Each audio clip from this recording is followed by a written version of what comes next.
Fala pessoal, tudo bem?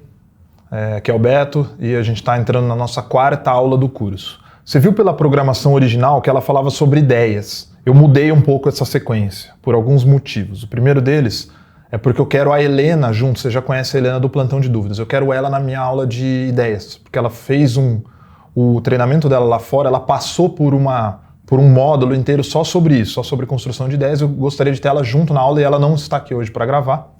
Então a gente vai esperar a oportunidade que ela esteja no escritório para a gente gravar mais para frente. Mas a questão mais importante é que surgiram algumas dúvidas e eu estou sentindo o buzz, né, o feedback dos alunos sobre alguns pontos. E eu acho que nessa sequência de Big Idea, estrutura do copy, o que é o lead, o que é a estrutura posterior, a gente precisa colocar alguma coisa aqui, nesse ponto exato, antes de partir para explorar melhor como formar ideias, como ter ideias. Então a gente vai fazer uma aula esclarecendo alguns pontos, então vai ser uma aula mais espontânea, que eu vou falar de algumas coisas que têm surgido, de feedback principalmente dos alunos.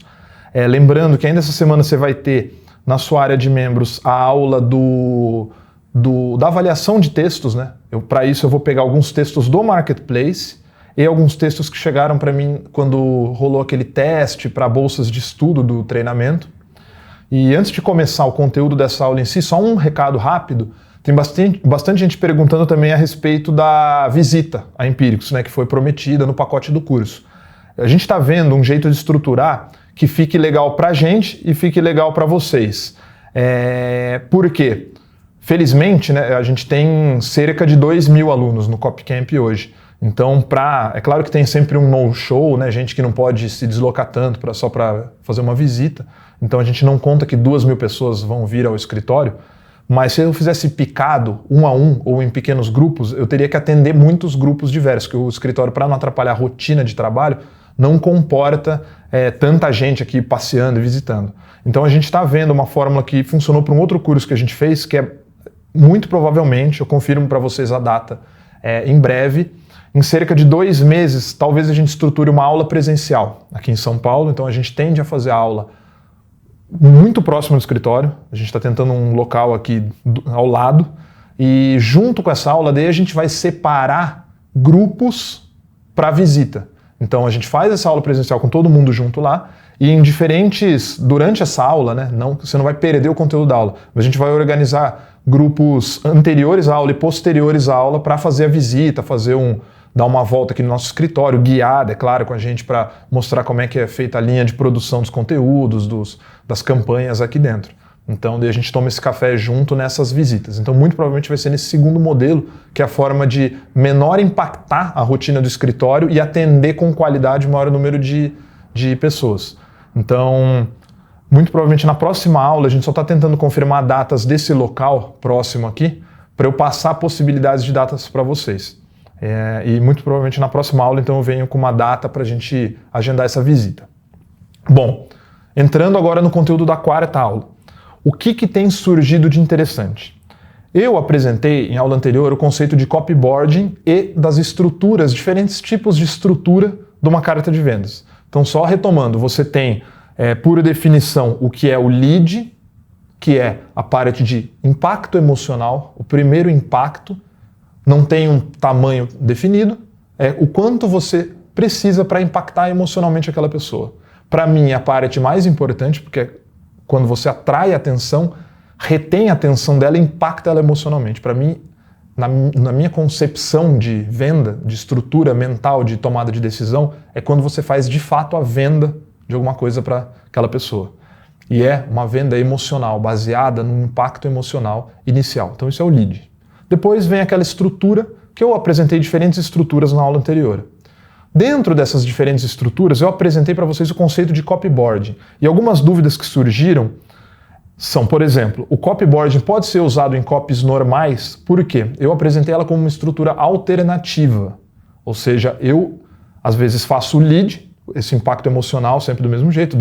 Ele dura 1, 2, 3, 4 páginas ou alguns minutos de vídeo e depois eu venho com aquela outra estrutura que pode seguir os 4 P's, só lembrando, prova social, a picture, né, que cria conexão, conta história, o push que faz a transição para a oferta. Então toda essa e a promise, né, os benefícios, que seria a estrutura de 4Ps, a mais convencional, ou uma estrutura que eu abordei de copyboarding, que eu uso o copyboarding como uma estrutura. Depois do lead, eu uso o copyboarding só para avaliar quais são as principais objeções que aparecem naquela ideia e, utilizando subtítulos, eu destaco essas objeções e combato elas. Então, só pensando na concepção da campanha, como o lead é o impacto emocional e é a venda, de fato, o que atrai o interesse, o que vem depois dele, a persuasão, o impacto e a persuasão. A persuasão é a confirmação racional daquela compra. Então, para mim, se a venda já está feita, é só combater objeções. Por isso que eu uso a estrutura de copyboarding para isso. Bom, a dúvida é, eu uso o copyboarding como uma estrutura alternativa, com lead e copyboarding, ou eu posso fazer um copy convencional, com a estrutura que eu achar melhor, que pode ser o meu roteiro de vídeo que eu apresentei também na aula anterior, pode ser a estrutura convencional de lead mais 4Ps, e eu uso também o copyboarding. Isso eu vou atender nessa aula, mostrando, abrindo para vocês como que é o fluxo de trabalho aqui na Empíricos, qual que é o copy flow, que a gente chama toda a etapa do zero até um processo pronto, até uma campanha pronta. Então muita gente está com essa dificuldade também. Ah, você passou o one-pager, eu defino a big idea, depois eu uso o one-pager para consolidar essa big idea, eu começo a escrever. Aqui eu vou mostrar passo a passo, do zero até uma campanha pronta, como é feita no nosso modelo.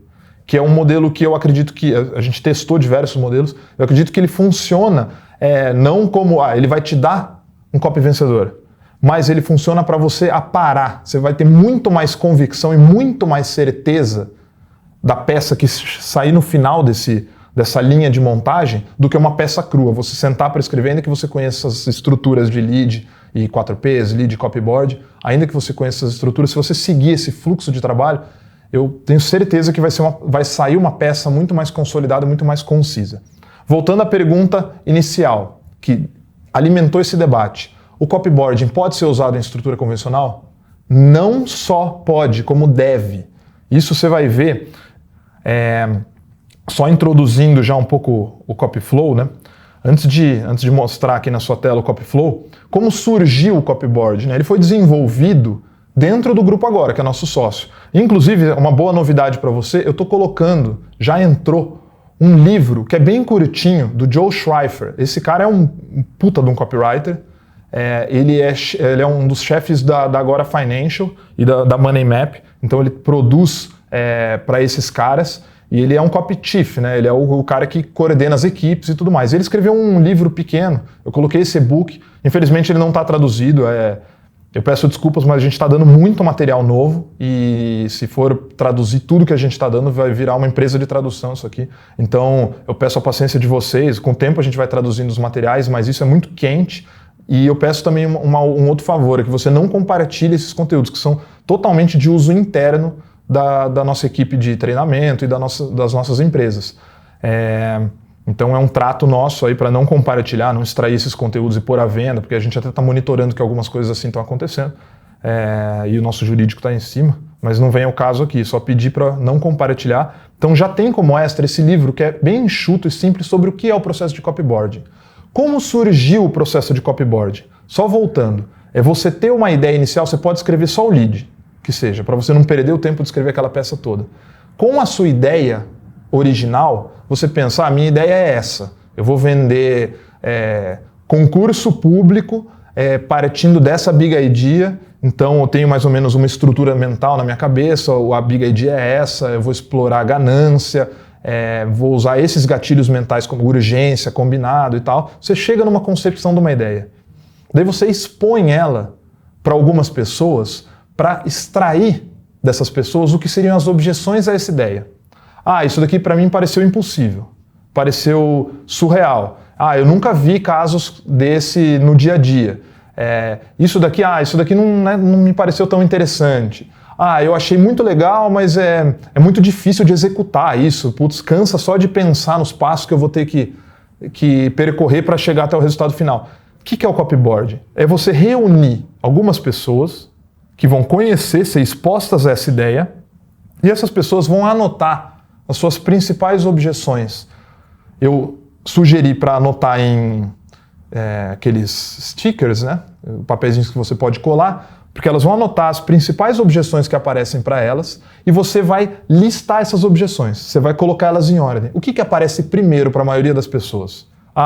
Eu achei complexo demais, eu não entendo sobre isso, eu acho que é muito difícil de executar. Então você vai colocar lá em primeiro lugar esse post-it falando, difícil de executar. Qual que é a segunda objeção que aparece? Você vai colocar lá embaixo. E você vai construir, queira ou não, um esqueleto só de quebra de objeções. E você vai combater uma a uma delas. Você pode usar isso como a estrutura do seu copy. Depois do lead vem esse copyboard, esse esqueleto que o copyboard te cuspiu com um subtítulo. É muito difícil de executar. Você combate, quebra essa objeção. Depois, um outro subtítulo. Pareceu uma promessa irreal para mim. É muito difícil de ver isso, nunca vi, impossível. Combate essa objeção e por aí vai. Você pode usar isso como esqueleto, mas você pode usar isso também e deve usar, você vai ver que a gente usa internamente, em qualquer copy. Durante o seu fluxo de trabalho, em qualquer estágio, você pode ter só a ideia e trazer as objeções que partem dessa ideia, como você pode ter a peça pronta e expor essa peça a um processo de copyboarding para você ver quais objeções que ainda estão presentes ali e, de certa forma, você não precisa alterar a estrutura, mas você combater essas objeções no momento que elas aparecem. Então, essa é a função. O copyboarding surgiu para isso. A gente usa internamente nesse modelo convencional. Você vai ver no nosso copyflow, já vou jogar ele aqui na tela. Você vai ver que no nosso copyflow ele está como uma etapa fundamental do processo de definição de uma campanha, até a campanha chegar no fim da linha de montagem. Então você está vendo já o copyflow aí, no quarto passo você tem o copyboard. Então a gente faz independentemente para qual copy seja. O que eu passei como estrutura minha, é que eu utilizo, como para mim o lead é muito forte, eu gasto mais de 80% do meu esforço e do meu tempo na definição da ideia e na concepção desse impacto emocional inicial do lead, para mim eu já faço a venda ali. Eu já convenço a pessoa, já traio e retenho a atenção dela nesse primeiro contato emocional. Então eu uso o copyboarding como uma estrutura alternativa. Às vezes eu nem escrevo a continuação da carta de vendas, eu faço às vezes sozinho o copyboarding. Quando eu não tenho outras pessoas, eu paro e penso nessa ideia e extrapolo qualquer tipo de objeção que possa aparecer dela, coloco em ordem e combato uma por uma. Essa tá ali a estrutura do meu copy. Porque, queira ou não, voltando àquele meu conceito, você vai encontrar o seu. O meu conceito de carta de vendas, de campanha, de copy é impacto emocional, compra, emoção. Depois disso, persuasão, racional, confirmação da compra. Confirmação da compra, grosso modo, é quebra de objeção. Então, eu uso como uma estrutura, mas pode ser usado em qualquer estrutura, em qualquer copy, como um apoio, como uma forma de você encontrar objeções. Entrando um pouco mais a fundo aqui no nosso copyflow, que eu estou mostrando pela primeira vez aqui para fora, né? Primeira coisa, internamente na Empíricos, o que acontece aqui dentro? A gente tem muitos produtos. Então, você tem perfis de editores, que no caso pode ser o especialista, ou o professor, o cara que está à frente do seu produto, já que a gente está falando de infoprodutos. A gente tem diferentes pessoas, com características diferentes. Como eu citei já, até na nossa campanha de lançamento, sobre o ritmo, o Felipe Miranda é um cara mais intenso, tem uma pegada mais escampante, mais rápido, mais direto, mais seco, mais prático. Diferente de uma Luciana Seabra, que tem uma pegada um pouco mais espontânea, mais tranquila, ela vai construindo credibilidade. Então, é diferente você falar em nome de um e de outro. Primeira coisa que a gente faz aqui, a gente tem uma equipe de copy e a gente tem uma equipe de editores que tocam diferentes produtos. A primeira coisa é, o copywriter ou eu mesmo passei para a equipe uma ideia. Putz, eu acho que a gente está no momento, a bolsa está subindo pra caramba, eu acho que a gente tinha que fazer uma campanha focada no, sei lá, a bolsa está subindo, eu vou fazer uma campanha quebrando o que é o senso comum, falando que, sei lá, a bolsa vai cair ou que você precisa se proteger. Beleza, eu exponho essa ideia. Ou ela partiu do copywriter ou de mim. Qual que é a primeira coisa que esse cara vai fazer? Ele vai sentar com o editor. Porque como eu falei anteriormente, você precisa conhecer dois caras muito bem antes de você escrever qualquer coisa sobre aquele tema. O primeiro é o guru, ou o nicho, ou o produto. Ou seja, quem está por trás daquilo, você tem que saber sobre o que você está falando. Então, Você pode pesquisar se for algum nicho ou algum tema que você não conhece. Começa com pesquisa. Ou se você tiver a oportunidade, e aqui a gente tem bastante acesso aos editores, começa com uma conversa com esse cara. Às vezes pede para esse cara te explicar. Eu sou de fora desse nicho, eu não entendi tal ponto. Qual que é a sua visão sobre isso? A partir dessa conversa você extrai qual que é a característica desse cara, qual que é a personalidade dele, qual é o benefício do produto, o que é interessante naquele conceito. Então, você pode extrair isso da conversa com o editor. E qual que é o outro ponto que é muito importante você saber antes de escrever qualquer coisa, antes de ter ideia? Quem que é o seu prospect? Quem que está do outro lado? Como eu falei, a boa campanha, para mim, a melhor possível é aquela que o cara consegue pensar com a cabeça do leitor ou do espectador. Mais do que isso, ele consegue entrar nela. Ele consegue se ver na reação do cara lendo ou assistindo aquele conteúdo. Então, você precisa conhecer esses dois caras, sobre quem você está falando, que seja o produto ou a pessoa, e quem é a pessoa que está recebendo essa mensagem. Então, aqui a gente começa com essa conversa com o editor.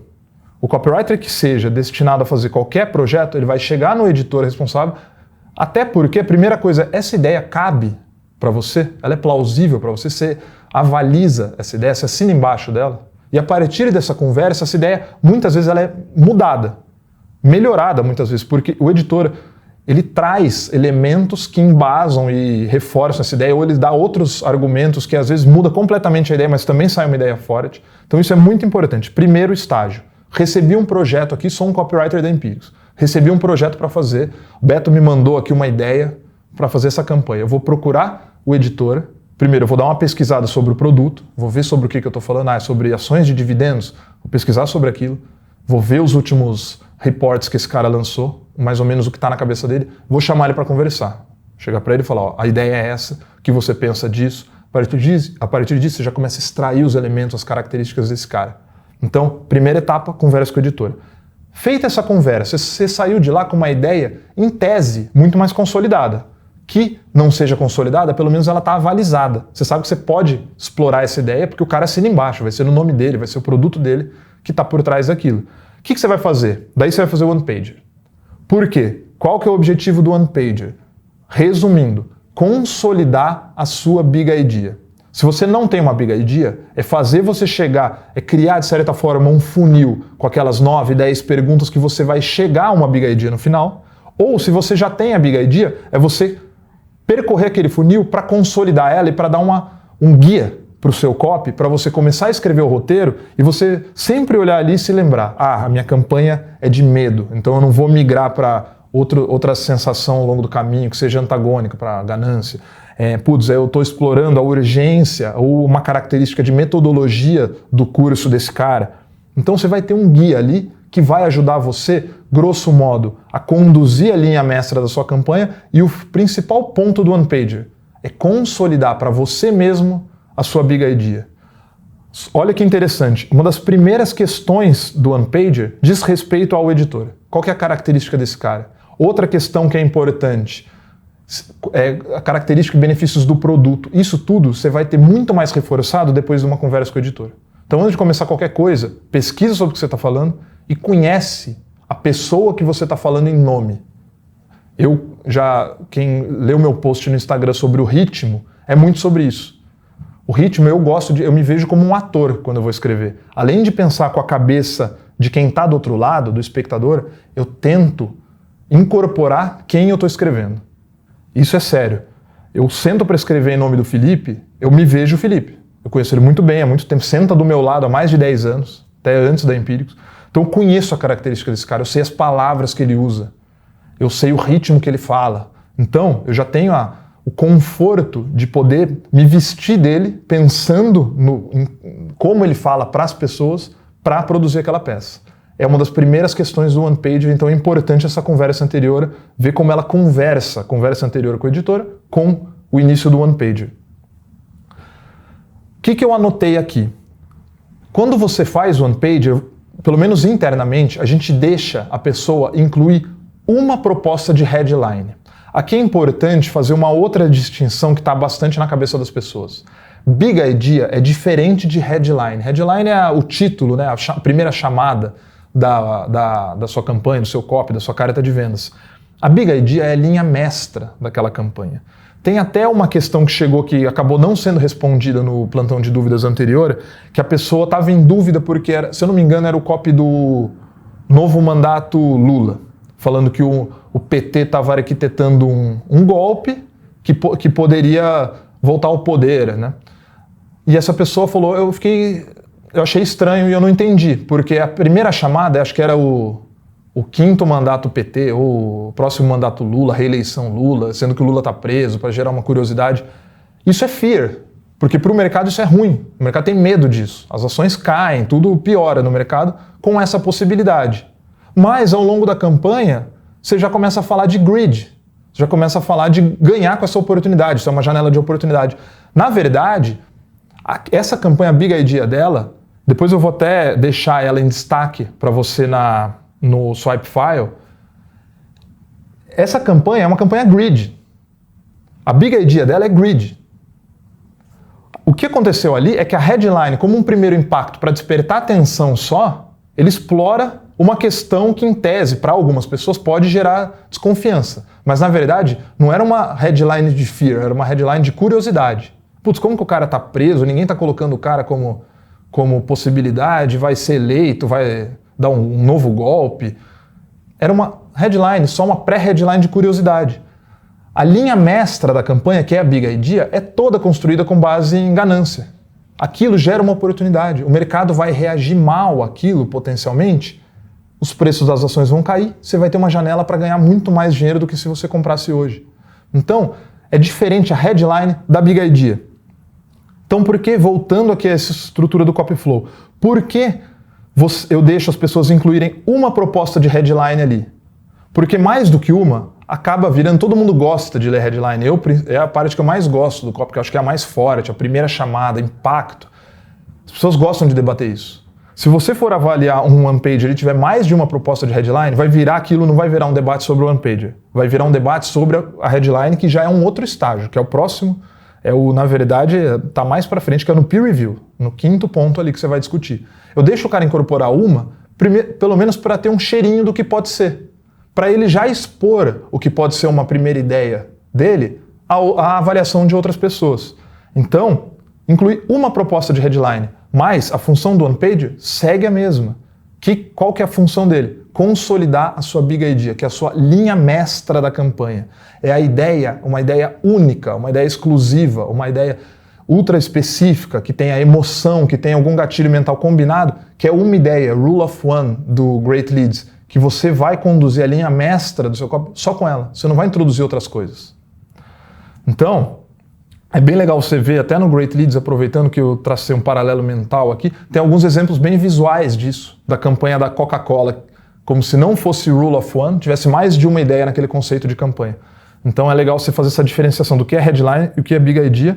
Então, segunda etapa, One Pager.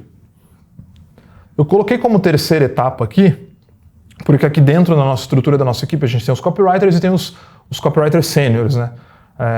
Que no caso sou eu, o Renato Torelli, que vocês vão conhecer no decorrer desse curso. Então o One Pager precisa ser aprovado por algum dos copywriters seniors, né? Eu preciso validar aquela ideia para ela ir para frente. Então eu coloquei como uma terceira etapa a aprovação do One Pager. O que no seu caso pode ser você mesmo aprovar junto a um grupo de pessoas, ou junto ao próprio editor que você vai escrever a respeito, o dono do produto, se você é o dono do produto, com outras pessoas que trabalham junto ou que conhecem o produto e estão avaliando aquela ideia, avaliando aquele one-pager junto com você para dar mais força para aquilo.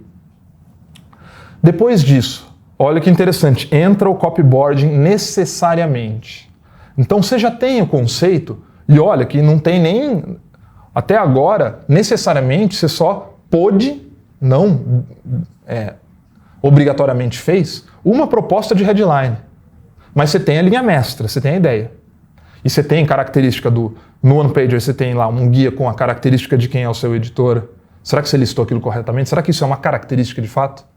Que dá pra gente ressaltar? Você tem questões que são os benefícios, você tem os gatilhos mentais que você tem de explorar. Então você tem um guia ali. A partir desse guia você já consegue fazer um processo de copyboard. Quais são as objeções a essa ideia? O que pode surgir disso? Eu não entendo num primeiro momento sobre o que você está falando. Eu não vi benefício nenhum. Isso é muito comum, não ver benefício. A big idea não transparece benefício nenhum. Ah, isso só é interessante, mas não... O que eu ganho com isso? Então, a partir dessa ideia, só você já consegue realizar um processo de copyboard. Você senta, não faz só você. Eu recomendo que você utilize outras pessoas, porque outras pessoas leem com outra ótica, né? Veem coisas diferentes naquele texto, naquele roteiro, e podem contribuir com outras objeções. E estrutura esse copyboard. Feito isso, o que a gente faz internamente? O copyboard a gente faz com outros membros da equipe. Daí a gente faz o que a gente chama de peer review, a revisão dos pares. O que é isso?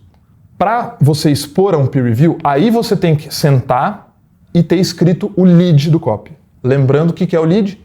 A parte introdutória, o primeiro impacto que, para mim, a concepção dele é totalmente o impacto emocional. Vai ter alguns elementos importantes ali, você vai impactar esse cara emocionalmente, e eu gosto de resumir quase que todo o conceito que está por trás daquilo ali. Antes da primeira quebra estrutural, que eu vou começar ou a quebrar a objeção, ou a começar a percorrer aqueles 4 P's, a fazer o argumento racional da coisa. Mostrar benefício, mostrar prova. Então esse lead, esse primeiro impacto, você vai ter que escrever.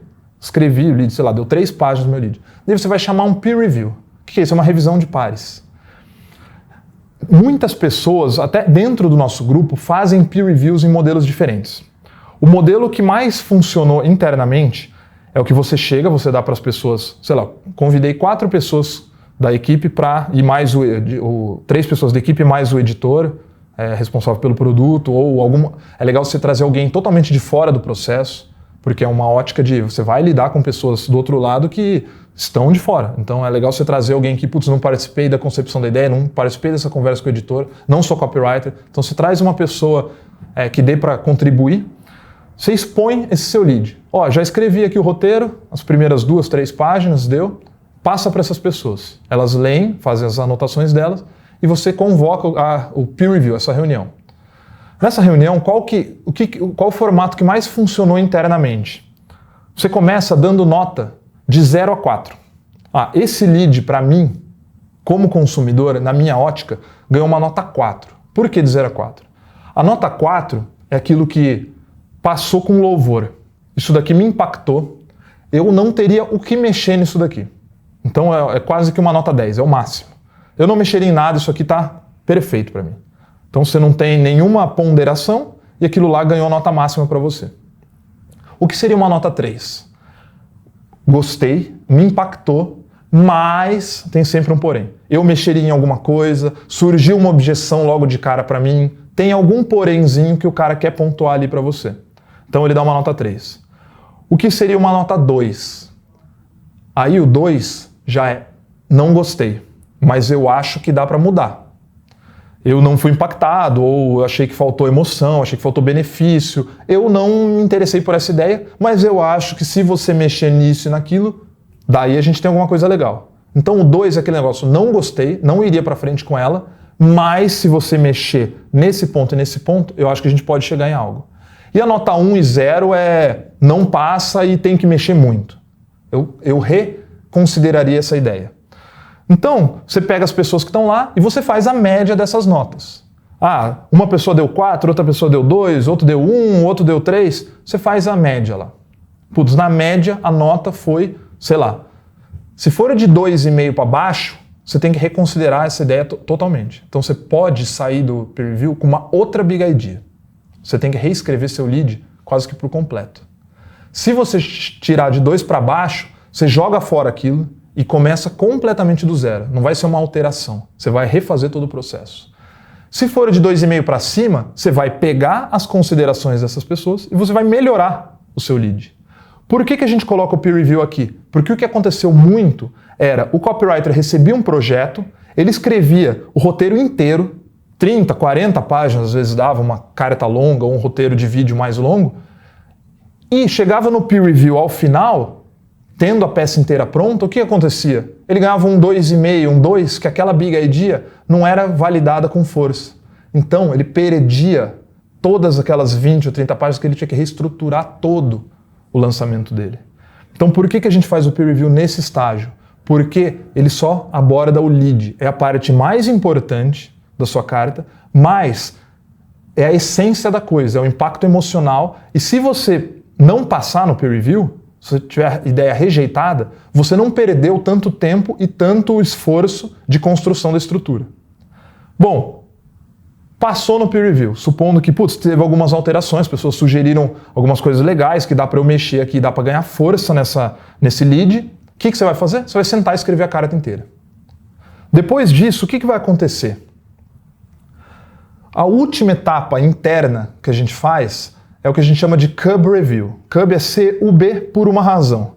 As pessoas, pode ser as mesmas que participaram do peer review, vão receber de volta aquela peça, só que agora completa, o roteiro inteiro, e vão ler. Não agora repensando na Big Idea ou voltando tudo, fazendo um peer review de novo, não. Eles vão ler procurando só 3 coisas ali. C, de confusing. Tem algum trecho aqui que está confuso.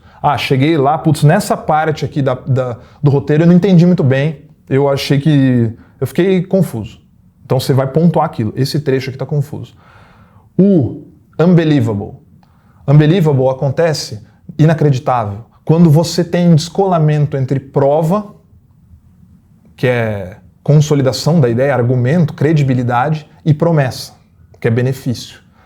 Eu vou dar uma aula, vou colocar para vocês, uma das aulas mais para frente vai ser rigorosamente sobre isso, como equilibrar e avaliar totalmente o equilíbrio entre prova e promessa. Cada vez mais eu me convenço que uma boa carta de vendas, além de uma ideia impactante, com um grande impacto emocional no lead, além disso, o que faz um bom copy é um equilíbrio perfeito entre benefício, promessa e prova, credibilidade.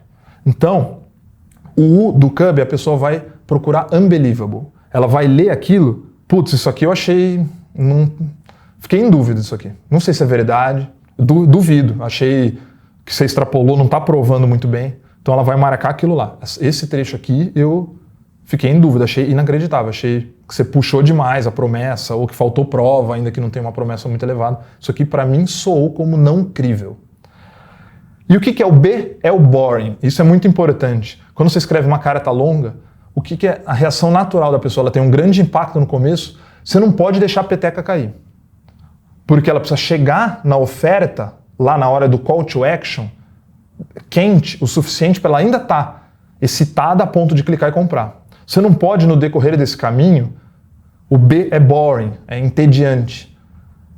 Você ter o risco de desvio da atenção. Ou seja, estou muito impactado, esse negócio está conversando comigo mesmo, entrou na minha cabeça, é um desejo que eu tenho, estou lendo aquela campanha, estou assistindo esse vídeo, estou interessado, mas chegou nesse trecho aqui, eu dei uma desviada, comecei a pensar em outra coisa.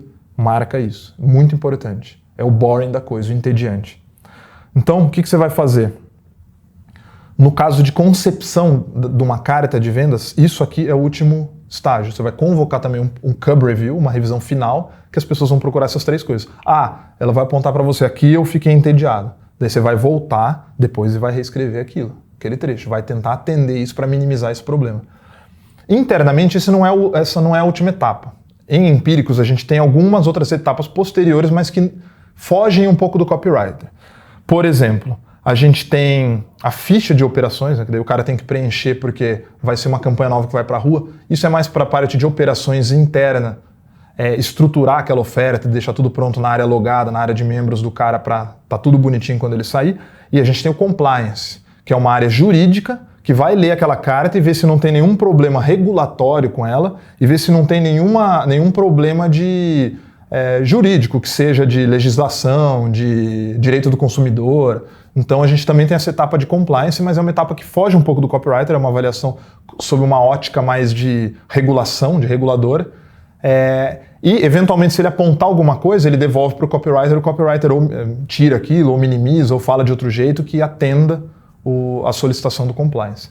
Então, basicamente, esse é o fluxo, a linha de montagem de um projeto aqui dentro. Todas as etapas que a gente passa internamente para chegar no resultado final. Eu acho que se você seguir esse roteiro, a gente já tentou de diversas formas. Antes a gente fazia o peer review era a última etapa. Então o cara chegava para o peer review com a peça pronta. O que acontecia era isso. No peer review, a ideia dele, a headline tá legal, mas ele começou a desviar por um caminho que, já no lead, que daí a estrutura toda é perdida, o cara perdeu um tempão de trabalho, várias páginas escritas, porque ele vai ter que refazer muito trabalho. Isso foi a forma que está há mais tempo consolidada aqui dentro e que trouxe os melhores resultados.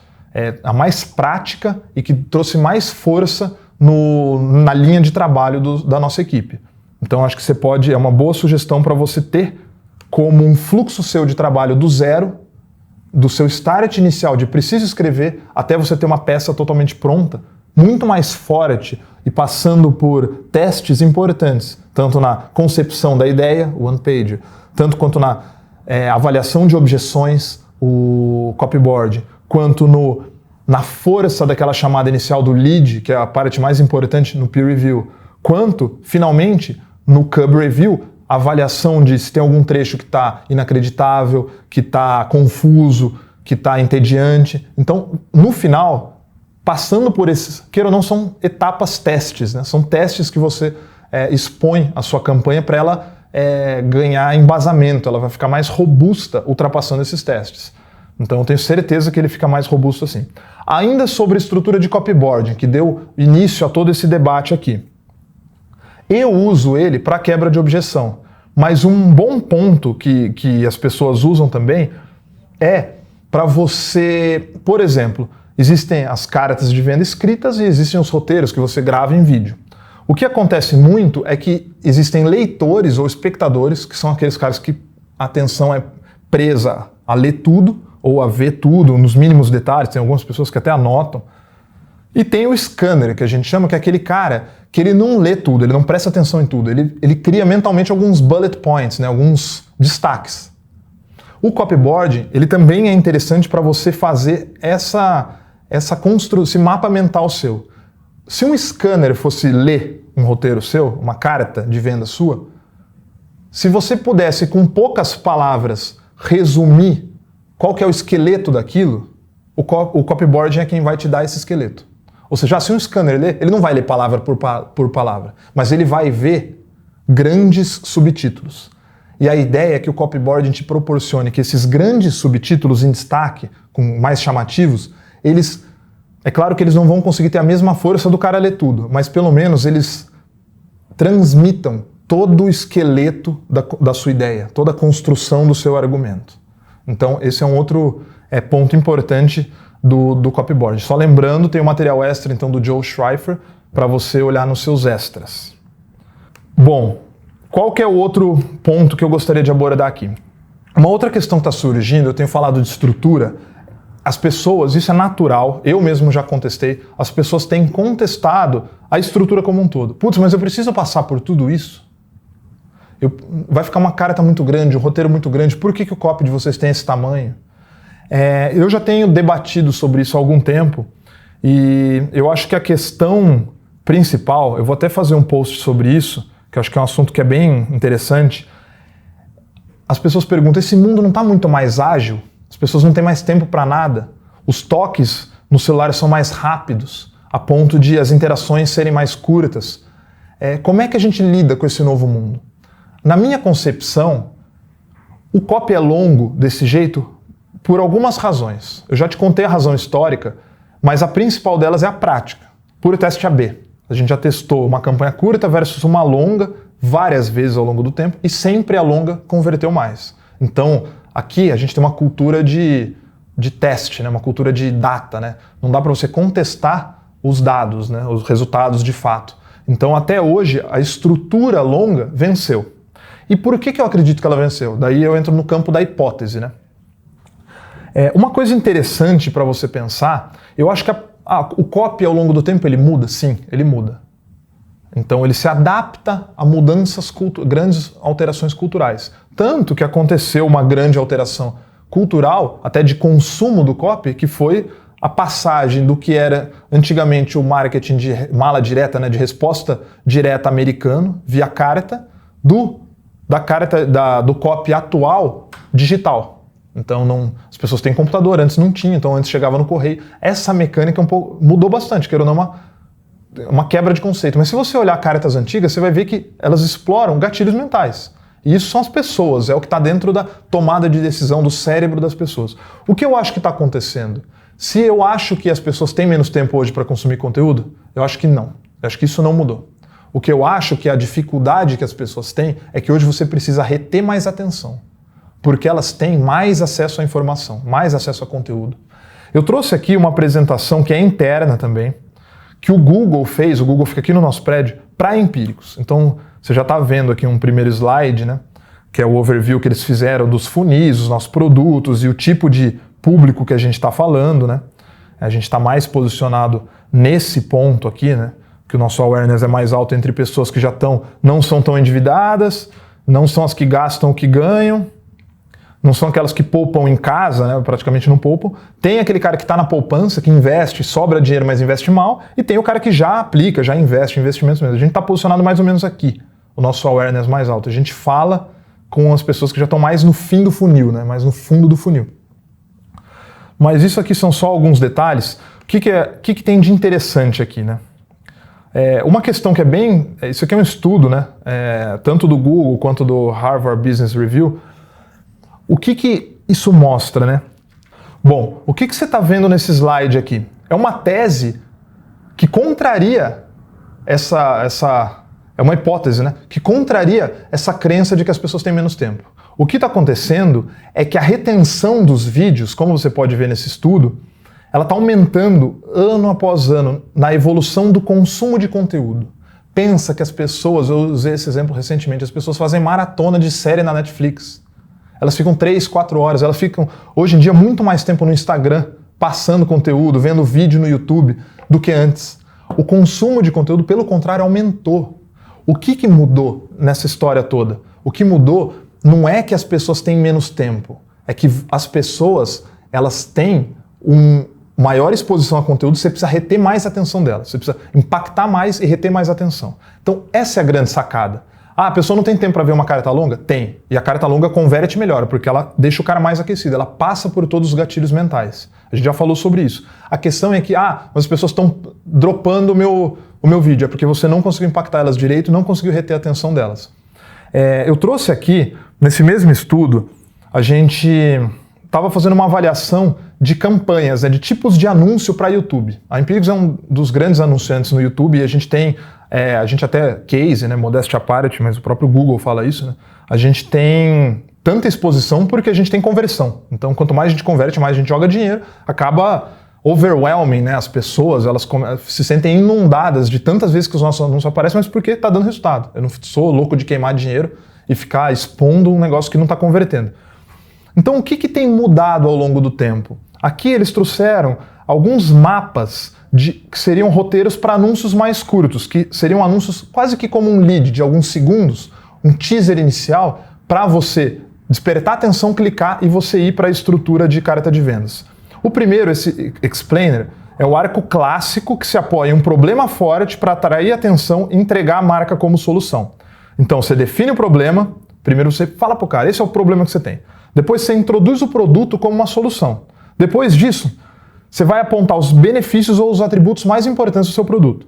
Call to action, sempre muito claro quando você falar de mídias sociais, porque por mais que você fale, clica aqui, as pessoas às vezes não sabem, elas ficam procurando. Não, o botão tá aqui, botão azul aqui embaixo, mostra pro cara, isso influi bastante.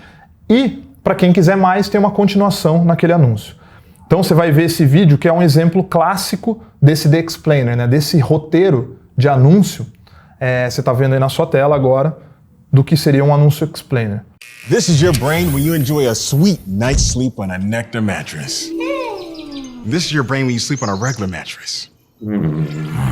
While Nectar mattresses' unique technology provides you with a good, solid sleep, which is much needed for your brain to properly function. Not getting enough sleep can actually hurt your brain. Don't believe a man in pajamas? Believe science. We took out the brains of famous world leaders. A classic case of sleep deprivation. We gave each of them a brand new Nectar mattress and let them try it out for a year. Did it have an effect on our supreme leaders? See for yourself.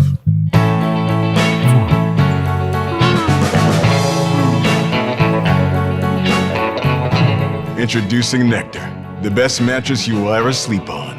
So if you have a brain and you like to sleep, there's nothing to think about. Click here and order yourself a Nectar now. They get along just fine now. Outro anúncio muito interessante é o Product Demo. Isso daqui é mais usado para branding, para awareness, para a pessoa entender o que aquele produto faz. Até hoje tem muita gente que não sabe o que a Empíricos é, se é corretora. Isso é um problema que a gente enfrenta. É o caso, isso aqui é até uma proposta de você mudar como que o seu produto funciona. É quase que o how-to. Você vai ver um anúncio aqui, mas basicamente você é mais focado no produto do que na pessoa. E esse arco narrativo se apoia num produto e mostra como usá-lo. As pessoas sentem conforto em verem o passo a passo do que seria para elas lá dentro. Às vezes ela pode estar interessada e ter o desejo naquilo, mas aquilo ser uma grande incógnita. Da porta para dentro, como que vai ser minha jornada? Esse é o tipo de anúncio que resolve isso. Então a construção dele, você pula o problema, você começa alto, focando no produto, como o herói, como quem vai resolver aquele problema, explora os benefícios e os atributos, o how-to da coisa, call to action, e depois você faz uma chamada para quem quer saber mais, que é o posterior ao call to action. If you write anything on your computer, you need to get Grammarly. I write pretty much all day, every day, and Grammarly makes my writing better. As a student, I like that it's free. It actually is correcting everything as I'm writing it. Grammar errors, spelling errors, and even helps me find the right words to use so I can say what I want to say. It catches all those embarrassing little mistakes before I hit send. I downloaded Grammarly around my freshman year because I was just horrible at typing. Grammarly is like my secret weapon for writing papers. It's the perfect tool for your resume. You don't want any errors when it's your first impression. I use Grammarly for important emails, social media posts, which there are a lot of. I've used every tool out there, and Grammarly is by far the best for improving your writing. Grammarly is making me a better writer, and it's free. I would recommend Grammarly if you're a student. My family, my peers, my colleagues. It's like having your own personal proofreader for free. Download Grammarly for free at Grammarly.com. Esse terceiro modelo é o straight offer, né? Esse arco ele pressupõe que o produto não precisa ser explicado e nem a necessidade deles. É para quem já tem uma autoridade ou às vezes você faz isso através da segmentação, né? Você já vai expor esse anúncio para pessoas que já estão mais no fim do seu funil, já tem um conhecimento da sua marca mais claro. E basicamente você vai ver nesse anúncio, grosso modo, é desconto, oferta, gerar urgência. Então você atropela aqueles caminhos iniciais, entra com um call to action já mais claro. Você só está gerando, é muito interessante isso para remarketing, para quem faz. Depois do lançamento de uma campanha, você vai retargetar aquelas pessoas que viram e abandonaram o carrinho, ou que não mostraram interesse ou não compraram. Ela já sabe mais ou menos o que você está falando, você já pode se dar o luxo de fazer uma estrutura que é mais focada nisso.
Eu trouxe aqui, agora como exemplo, só para finalizar, 2 vídeos que mostram muito dessa mudança cultural nos últimos anos. São 2 anúncios da Dior, são 2 anúncios que não são de infoprodutos, não são tão focados num call to action claro, não colocaria como marketing de resposta direta, que o cara vai comprar e clicar o produto necessariamente, é mais de branding / awareness, né? De conceito de marca. Esse primeiro anúncio que você vai ver na sua tela agora, ele basicamente, ele tem... Deixa você primeiro assistir. Eu volto a falar.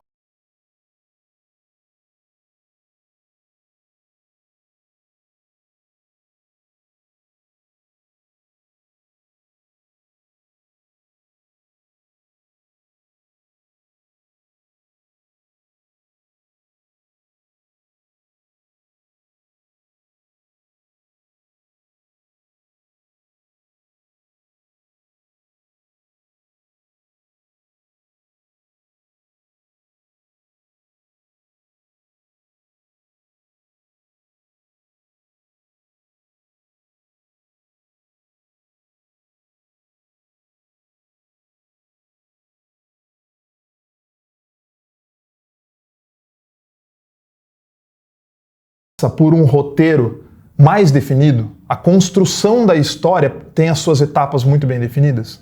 Esse é um roteiro mais clássico. Esse roteiro veio antes. Ele teve bons resultados, só que ele foi feito mais de 4 anos atrás, quando esse volume, essa dinâmica de anúncio não estava tão agudo. E teve bons resultados, mas é uma construção, você pode ver um roteiro, quase que um filme inteiro, passando passo a passo.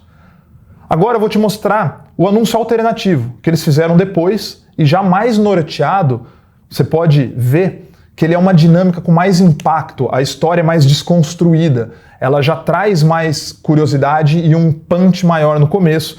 É basicamente a tentativa deles de extrapolar mais, extrair mais essa atenção no primeiro momento. Esse segundo anúncio é mais recente e ambos são cases de sucesso, em épocas um pouco diferentes, embora próximas, né, no intervalo de 3, 4 anos. O segundo anúncio também foi bom, mas além, teve resultados estrondosos. Então foi um anúncio muito mais adaptado a essa nova cultura de gerar impacto e reter a atenção da pessoa logo no primeiro momento. Ou seja, não foi uma construção de história mais gradativa, foi pancadão, que eu gosto de brincar, e eu termino essa aula com esse segundo anúncio.